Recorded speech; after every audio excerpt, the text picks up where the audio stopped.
Picture this. You are a Praetorian guard in the Roman capital. The year is around 219 AD. Your sword hand shakes as muffled shrieks echo from behind the emperor's private doors. You've guarded emperors before 3 of them. You've stood on battlefields where thousands died, watched comrades bleed out in the mud, witnessed executions in every form imaginable. Yet nothing has prepared you for this. You now serve a boy, barely 14, a child who makes senators tremble and seasoned generals lower their gaze. The doors creak open. Out steps the emperor. His robes shimmer, dyed in purples so rich they could have funded a legion's campaign for years. Jewels hang from his neck, mingled with twisted charms stolen from foreign cults. His cheeks painted like a temple idol. But it isn't his appearance that stops your breath. It's his eyes. Cold, innocent, cruel. The look of someone who has never been denied, who never learned that others feel pain. Behind him, attendants drag silks smeared with blood, broken ornaments torn from nobles who once believed their lineage would protect them. You know better now. You've learned the screams end eventually. The silence after that is worse. And yet, you cannot know the truth. This boy's reign will become one of the most depraved chapters in imperial history. His 4 short years will hold more ritualized cruelty than emperors who ruled for decades. By the time his guards move to end it, Roman civilization itself will stink of rot. But the nightmare does not start here.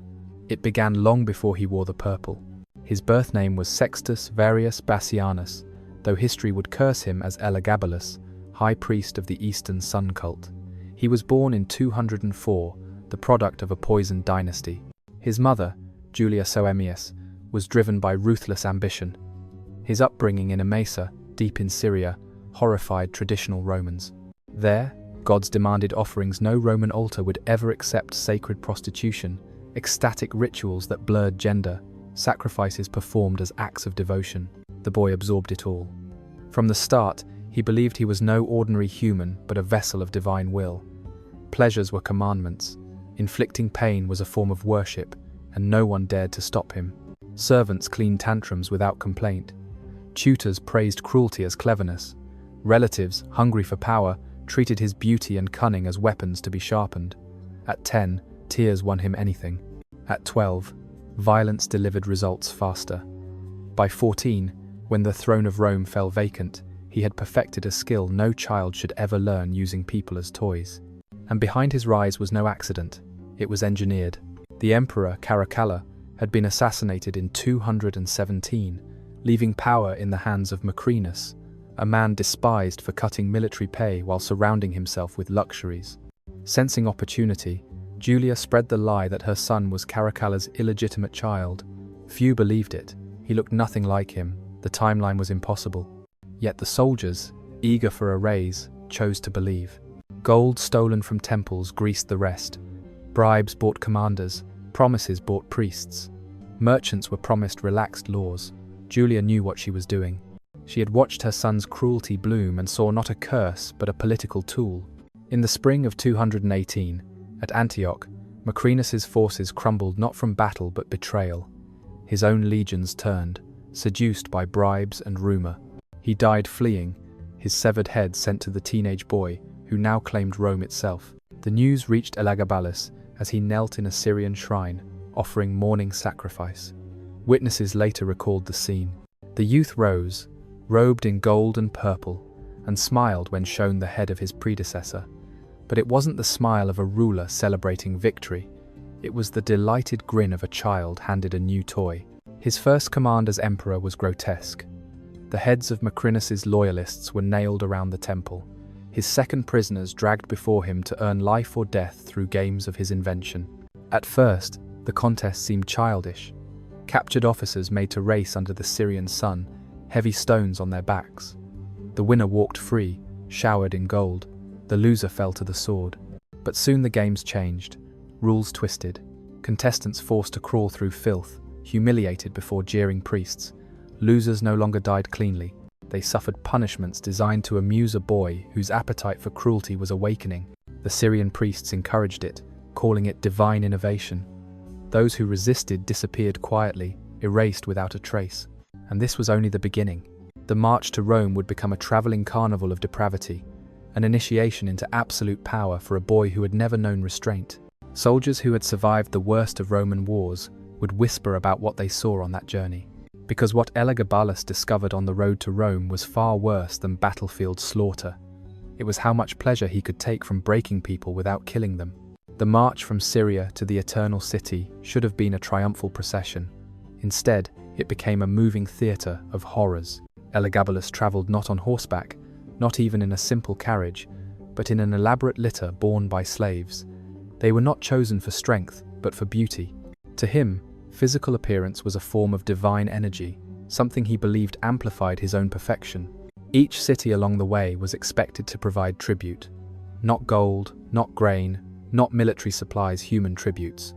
The most handsome boys and the most striking girls, many barely beyond childhood, were seized from their families and offered up as gifts. To refuse was unthinkable. To resist was treason. These weren't hostages, they weren't volunteers, they were ornaments, collected to decorate the emperor's travelling pleasure palace. What took place in the nights on that journey spread quickly through whispers. Governors wrote letters filled with dread, describing tents larger than villas, divided into chambers, each serving a different purpose. There were shrines where Syrian rituals unfolded, but with bizarre additions of the boy's own invention. There were chambers where he entertained himself with his newly acquired human ornaments. Most unsettling were the so-called instruction rooms. In these spaces, Elagabalus would gather the tributes, some as young as 13, and deliver speeches. Not about duty, not about Rome, but about their roles in serving him as the living vessel of the sun god. With the solemnity of a priest, he explained what would be required emotionally, spiritually, and physically once they reached Rome. Imagine that, a child emperor, lacking any training in governance, lecturing other children about their initiation into degradation. Those who displeased him vanished. Not executed in public spectacle, just quietly removed. Their tents stood empty the next day, their names unspoken, their existence erased. The guards soon learned silence was their only shield. They did not ask questions. They did not look too closely when numbers diminished. Survival meant pretending not to see. By the time his procession reached the gates of Rome, hardened soldiers, men who had fought against Parthian cavalry, who had endured Germanic ambushes, were shaken by what they had witnessed. But the horrors of the journey would pale compared to what the capital was about to endure. The Palatine Palace, seat of emperors for centuries, had been the stage for Augustus, Trajan, Marcus Aurelius. It symbolized order, discipline, and Roman tradition. Within weeks of Elagabalus's arrival, it became something else entirely.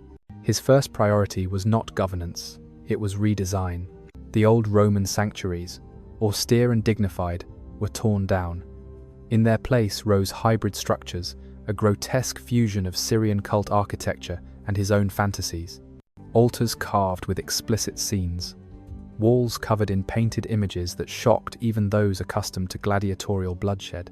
Furniture crafted by artisans brought from the East, chairs, tables, contraptions whose purposes became horrifically clear during ceremonies. The palace staff were reorganized. No longer did servants serve based on skill or loyalty. Instead, they were classified into disturbing new categories. The beautiful became ceremonial attendants. The discreet were tasked with handling specialized equipment. Another group was consigned to the grim work of cleaning chambers after rituals and disposing of incriminating remains. And then there were the disappearances. Servants assigned to direct service to the emperor had a habit of vanishing. No trial, no accusation, simply gone. Their quarters reassigned as though they had never existed. Yet what horrified Rome most was not the private perversions, it was when those perversions invaded the machinery of state. Elagabalus began to merge his personal ceremonies with official duties. Senators invited for discussions of law instead found themselves participants in rituals that blurred lines between government and grotesque entertainment.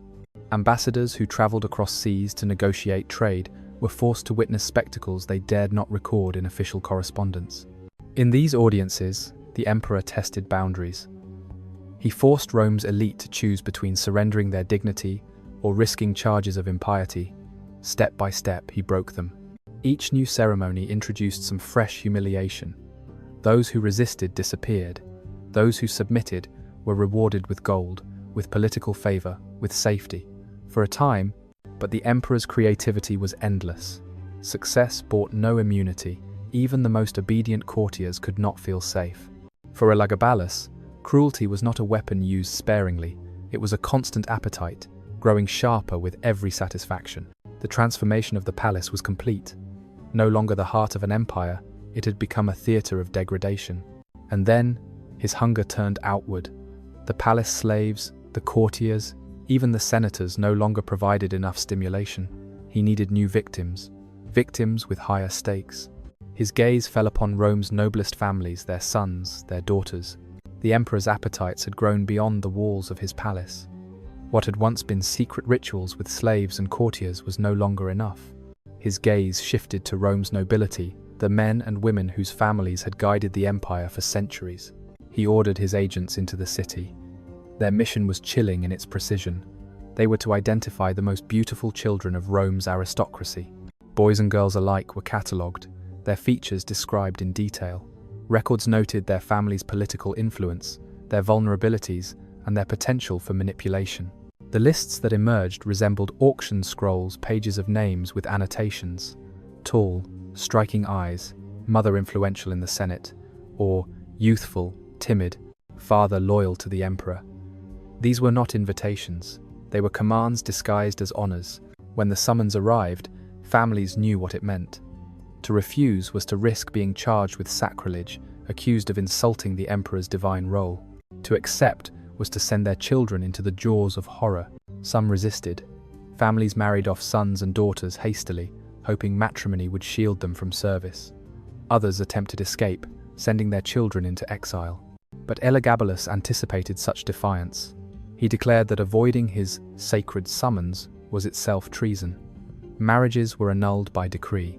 Guards were dispatched to retrieve those who fled. In desperation, some families bargained. Gold, influence, favors, anything to keep their children safe. Most offers were refused. The emperor was not interested in wealth or alliances.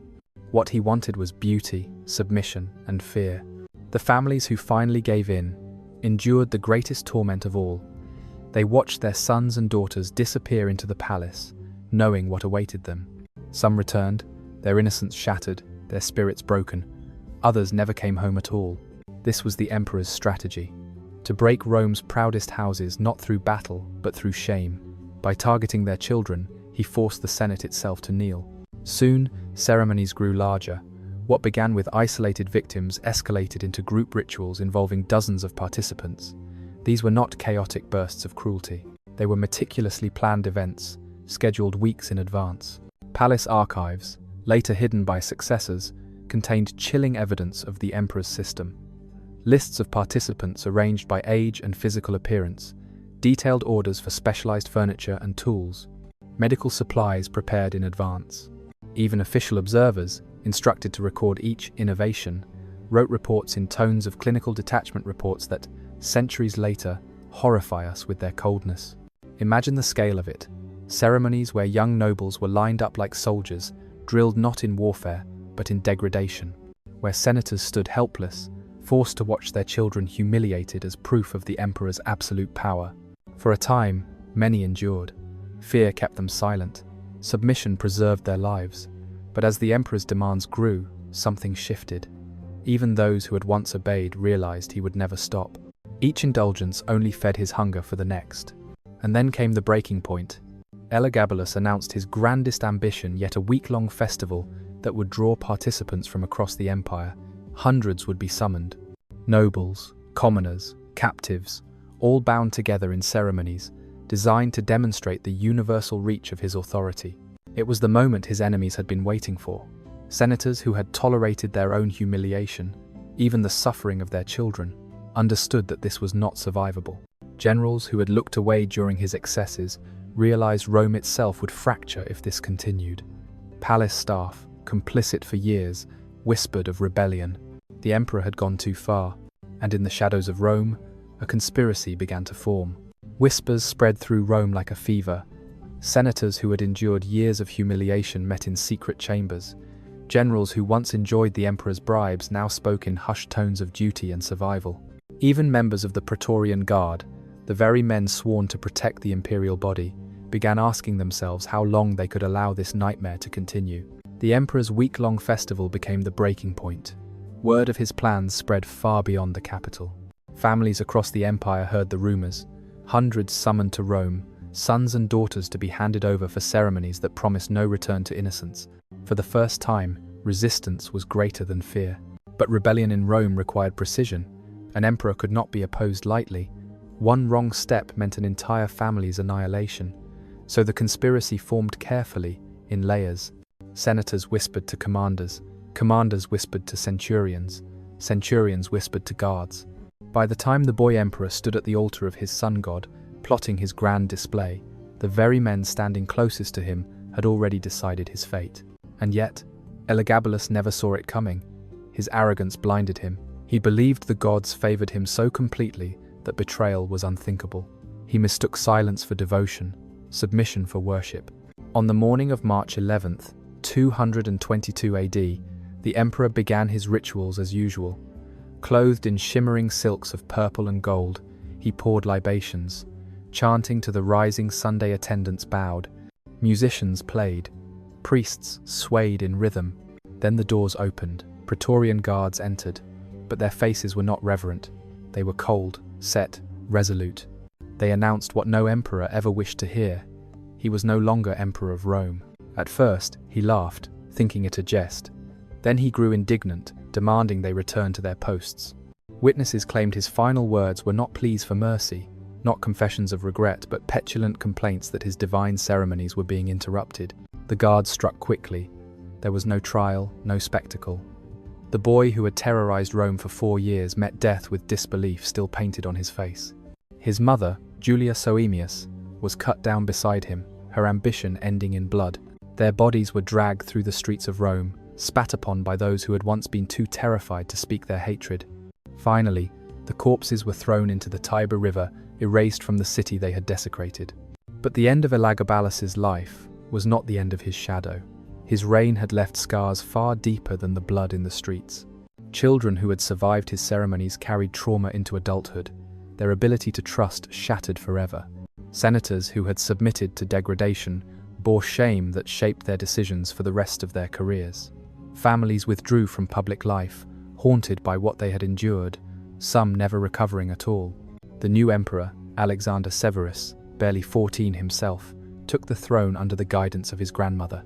His first acts were attempts at restoration, rebuilding the palace, erasing evidence of his predecessor's horrors, reassuring Rome that order and tradition had returned. Records were burned, chambers were demolished. Staff who had served Elagabalus were quietly reassigned to distant provinces. Yet some records survived. Hidden in archives, preserved by those too horrified to let memory vanish, they reveal the systematic cruelty of his reign. Lists of names, schedules of ceremonies, chillingly clinical reports of degradation turned into ritual. Rome tried to forget, but forgetting proved impossible. In the years that followed, families became fiercely protective of their children. Senators tightened their circles. Generals demanded greater scrutiny of future emperors, fearful of ever allowing such madness again. And Romans grew suspicious of Eastern cults, associating them forever with the excesses that had nearly torn their empire apart. The reign of Elagabalus lasted only 4 years, but in that short span, he inflicted wounds that endured for generations. His story stands as a warning carved into history that when absolute power falls into the hands of one unchecked will, the results can be more catastrophic than any foreign invasion. Because cruelty, when institutionalized, does not just destroy individuals, it corrodes the soul of civilization itself. The corpse of Elagabalus drifted in the waters of the Tiber, but his reign could not be drowned so easily. Rome had purged the boy emperor's body, yet the echoes of his cruelty lingered in every family he had touched, every senator he had broken, every child whose life he had shattered. History would remember him as one of the most depraved rulers ever to wear the purple. But his depravity was not born from his youth, nor from the Eastern cults he carried into Rome. It came from something far more dangerous, unchecked power, combined with an absence of restraint. From his earliest years, no one told him no. Every tantrum was indulged, every whim was rewarded. By the time he wore the crown, he had learned the most poisonous lesson of all, that other human beings existed not as equals, but as tools for his pleasure. What makes his story truly terrifying is not that he was unique, it is that he was not. History is filled with figures who, given the same circumstances, revealed the same darkness. Elagabalus was simply a boy placed upon the throne of the world at the exact moment when his worst impulses had been sharpened to a blade. His legacy was trauma. Survivors of his ceremonies sought refuge in religion, hiding in monasteries, trying to scrub their memories clean. Families withdrew from public life, unable to face the Senate chambers where their dignity had been violated. Generals carried suspicion into every future reign, forever wary of emperors too young, too arrogant, too strange. Rome tried to bury him in silence, to erase his name from records. Statues were smashed, inscriptions chiseled away, yet erasure could not undo what had happened.